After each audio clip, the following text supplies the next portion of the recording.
So I want to introduce you guys to Doug Fettig. And Doug, I'm going to let Doug talk in a minute. Doug is one of my new favorite people in the dental industry. And Doug is Vice President of Business Development for HPA, Health Professionals Alliance. And I'm going to ask Doug to talk more about that in a minute. But Doug is also, he's a CPA, he's an MBA, and he's smiling because I joke that he is a dental business guru. And that's really true. You may know Doug. He speaks across the country. He's involved in virtually every dental organization in some capacity. It's like Doug rears his head in and around the business of dentistry. And so I asked Doug to come on today because I want him to talk about Health Professionals Alliance, but I want to set the table just a minute. The dental industry is changing, and Doug and I were just talking about this. Corporate interest, or DSOs, have come into the dental industry strongly. That will continue. And so we like to tell the story that's on the other side. And that is that the independent dentist needs help today more than ever. They have more competition. There's more complexity in the dental practice. And so Doug is a champion for the independent healthcare practice owner.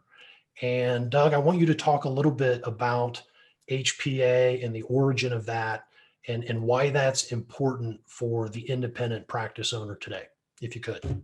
Well, thanks, Steve. And first of all, it's a pleasure to be on your show, your nationally famous syndicated show. My famous video show. Yeah, exactly. And by the way, having worked for a time now with the good people at Crossroads, couldn't be more impressed with you and your team. It's amazing. So thank you. Yeah, so HPA was really born out of a situation where a group of physicians, because we have a medical and a dental side, they had signed an agreement with a private equity firm, which happens often on the medical side. And after the ink dried, they were a little concerned about some of the terms and conditions they agreed to. And our founders, it was too late to help them back out of that agreement. But our founders sat back and said, wait a minute, what's happening on the medical side and the dental side with independent practices feeling like they don't have a choice, that they're forced to go into corporate medicine? We wanted to give them a choice. And so that was really the genesis of HPA, how to provide an option for dentists who want to remain independent. That was really the genesis, and how to make it a situation where they could band together, still maintain control of their practice and thrive in their own company. Give me some examples maybe of some of the benefits, some of the services to an independent practice owner, whether it's a physician or a dentist. I'm sure a lot of those things have commonality. So I'll do that. So first, I'm going to touch on some of the consolidation trends in dentistry. So if you read some of the experts, they think that by the year 2030 or another 10 years or so, there could be about 75% consolidation that will have occurred in the dental space. And part of that just, basic economies of scale. And the DSOs, what they're doing, it's not a bad thing. It's basic business. They're bundling practices together so they can provide some shared services and provide some support. And then oftentimes they're taking that bundle of practices, selling that upstream to a larger PE firm, or maybe eventually into a public company, and they're reaping some of that arbitrage, that upside. But the dentist who wants to stay independent, truly independent, the DSO option may not be the best option for them, because you do give up some control when you go into that DSO sandbox. So I wanted to lay that out there before I start talking about HPA. So the HPA model, we wanted to find a way for independent dentists to remain strong, to benefit from shared services and banding together and still keeping control of their company.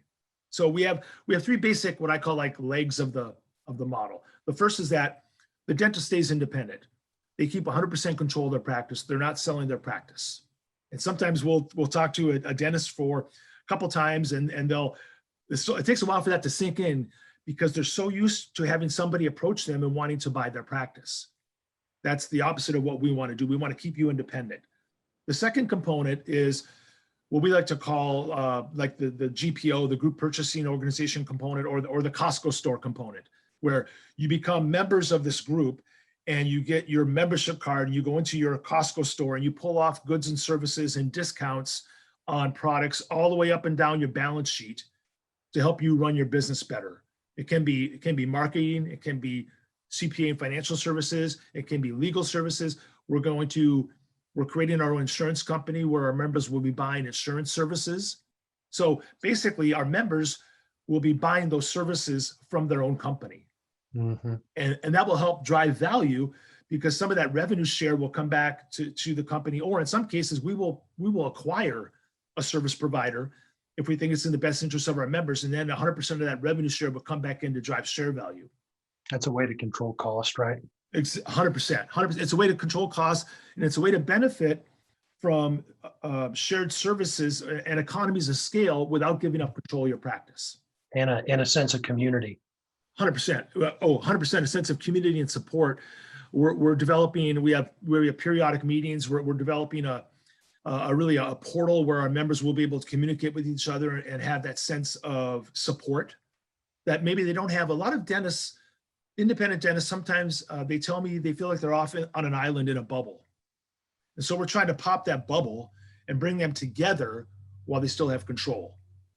But go ahead. Well, I was going to ask you about the benefits to the dentist, specifically financially. What does this mean to a dentist to be part of this?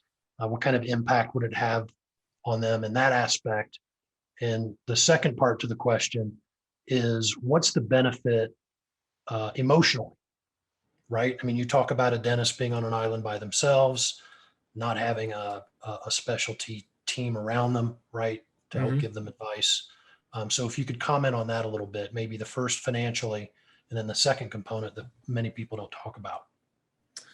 Thanks. So the financial benefit, just to the practice yourself and how you run the practice, is going to be immense in terms of having access to discounts on goods and services, access to products like insurances and financial products that maybe you didn't have before. And then in a second, we'll get into the third component of the model, which is ownership of the company. But just in and of itself, being a member gives you those tremendous financial benefits. But you touched on an area that oftentimes is overlooked, and that's the emotional component. And a lot of dentists, as I mentioned, feel like they're out on an island. They feel like they're having to, when I talk to the dental school students, which I just did a couple of weeks ago to Oregon OHSU, the dentist is the CEO, the CFO, the VP of HR, the chief production officer, the head of production, the director of technology, right? And they're overwhelmed. And so to provide a community and to provide that support helps them emotionally to be able to live a better life, because nobody can wear all those hats, Steve, and still have any semblance of sanity. Right. Doug, by the way, I'm going to put on this video a link to the HPA website, and specifically the video you shared with me. We call it an explainer video, like a YouTube video, that I think is really effective in explaining kind of what this is. I think it's a game changer in the industry. I really commend you for kind of being the Pied Piper for the independent dentist, as we are. And I'm looking forward to seeing this grow. I know that you're getting ready to travel again. Yes. Some of that's loosening up. You're going to be doing some speaking. I know Arizona, you mentioned, is coming up. And, you know, as you go around the country and speak to dentists about the business of dentistry, leave us with a tip today. If you could give one piece of advice to the independent dentist as we emerge from this COVID pandemic into a better year, what do you think the independent dentist should be paying attention to in their business right now? Well, first of all, I think big picture, what a independent dentist should embrace is change. Because if last year taught us nothing else, it's that you can't assume that life is going to be the way it always was. Who predicted a global pandemic last January, right? So to embrace change and to be willing to go beyond your bubble, to look outside your bubble for solutions and for opportunities to help make your practice more enjoyable, and to make it flows over into your personal life. Because to make that whole process more enjoyable, to be able to want to jump out of bed in the morning to practice dentistry and have that community support to help you on the business side of your practice. It's good advice. It's really the best of both worlds. I sense that HPA is providing. It's giving the dentist the chance to stay independent, but with a lot of those benefits and sense of community that corporate ownership has brought to the industry. So thanks for sharing that, Doug. I appreciate you shedding some light on it, and I'll be talking to you again soon. Thank you, Steve. I appreciate it. You have a great weekend. Bet.